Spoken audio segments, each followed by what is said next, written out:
jira boo agartee miti mooyi badii kee. Maal ta'e? Badii kee argite miti kuno. Badii koo maaliin godhee jaalmar? Badiin kee gaafittiin mooyi har'a ani sin jaaladha. Sin jaaladha jennaani sin sodaadha wayii sitti hin fakkaatiin. Sitti himuu waan min dhiisu waan na danqe hedduutu jira. Har'a garuu gara badiinsaatti deemta waan ta'eef qabsittiin haa baddu. Sittiin hima na dhaggeeffatu qabsuraati kun. Waan ati goote si sossobaan ture malee sitti himaan turree jechuudha. Inni kun insi balleesse. Kanaafiyyuu sittiin hima har'a na dhagaye. Waan ati goote. Hayyee. Waan ati goote qabsoof baate mana. Qabsoof baate ijoollee jajjabduun filee sitti kenne rasaasan itti sii guute meeshaa fileen sitti kenne. Jabaa sin jechisiisu sun. Jabaatu si jala jiraa fi jabaa taate argite.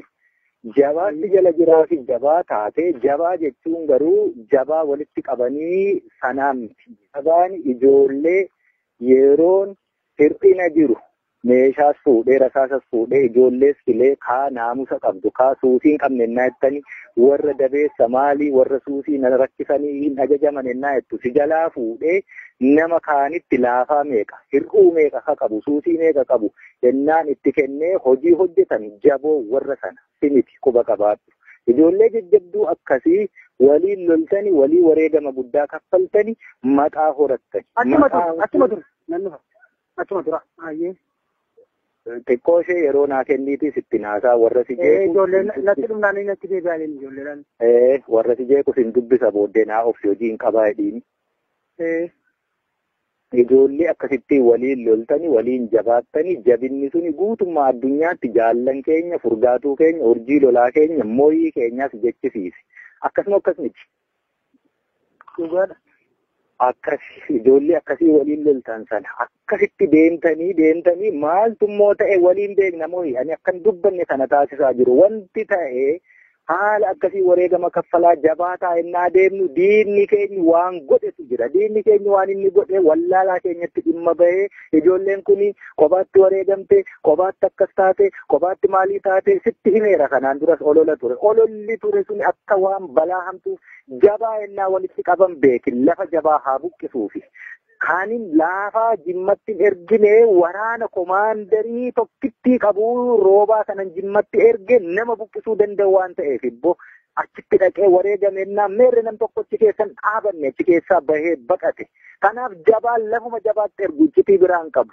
Nyaabi keenya immoo isa kana wallaalaa keenyatti dhimma bahee ijoolleen kun akkas ta'a maali ennaan gaddeebitan. Madooftan ijoolleen itti biratti madoofte ijoolleen madoofte kuni madaa'uuf baate du'uuf baate.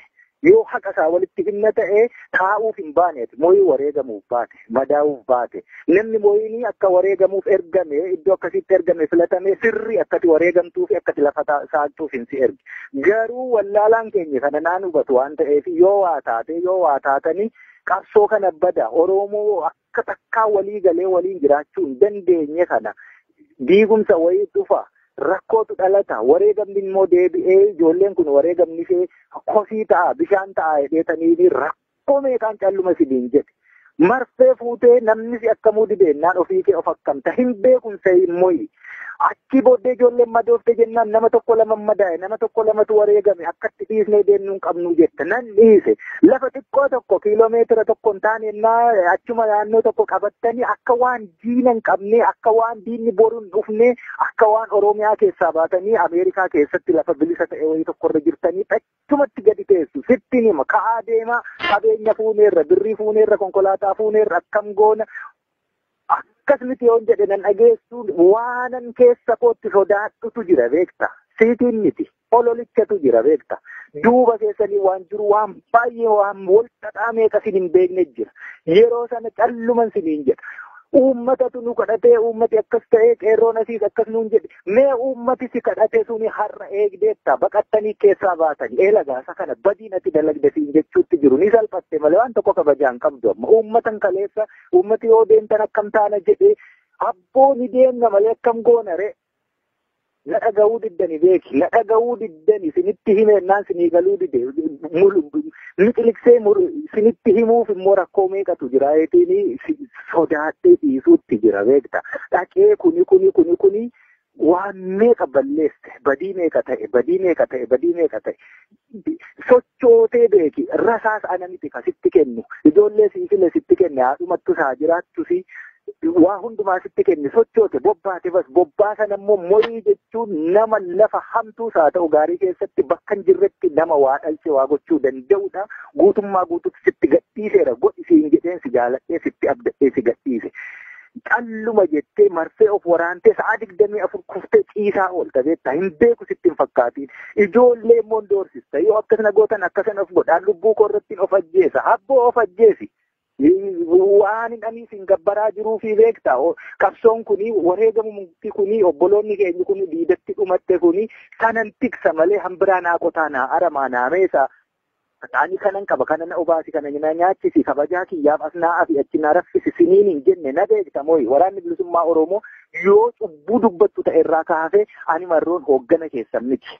Miseensaa gadittiyuu na beektaa jechuu akka hoogganaatti nan beektu yoo dhuguma dhugaa nama sammuu qabu taate hoogganoota argiteetta kibba dhagxee abbaan sagalee tokko waan isheen gochaa ooltu ani hooggana waraanaa fi ani ajajaa akkasiitii akka beektaa jechuu ani kanin siniin jedhu dhiigni keessa maa bilaasha badaa iyyi kiyya kanuma qofaa jechuu ijoollees as qabdeetti ijoolleen kun si jaalatti si kabajji situ urjii isaaniiti urjoota immoo akkasittiin hortani kana waa yoo gidduu keessanitti dhalatte hangam sansatii bakka taate hangam akka ishee waan meeqa tuqxu beekti ijoolleen kun si caalaa sammuu qabdi mooyi sitti hima ijoollee hedduun si jala jirtu si caalaa sammuu qabdi jechuu waan meeqa si gorsiti waan meeqa sitti himti amma taakkee hankeetu hansi jaallattu ka'ati lafarra gangashitee waliin taphattu akka osoo hin taane akka miseensaatti waliin taphattu waraanni bilisummaa Oromoo kana narraa dhaaleedheen nan gammadan ijoolleen sun si jibbiteetti har'a. Dirqama funyaanii baastee afaanii baastee sitti himuu qabdu. Ani immoo natti himatu. Ani immoo obsaadhan jedha. Obsaa wanni hin jedhuufi situ ulee seeraa olitti jira yookaan waraana kaan adabee siiti immoo inni sodaadha jechuu miti. Eenyuun sodaadha nan jaaladha nan kabaja malee. Na beeka onnee abbaan fe'iyyuu yoo ta'e. Wanni anaan na gubaa jiru wanni na rakkisaa jiru sa'a abidda dhalte ta'eeni hin arraabdu ibidda hin dhiiftu jabbii isheeti. Waa'ee keessan malee ani waa'ee kiyyaa fi gurbaa iddoo eessatti waan tokkoyyuu sodaa tokkoyyuu hin qabu. Wanni daggalatti na galchee mataarraa walitti qabanatti fakkaateetu siniin hin eega siniin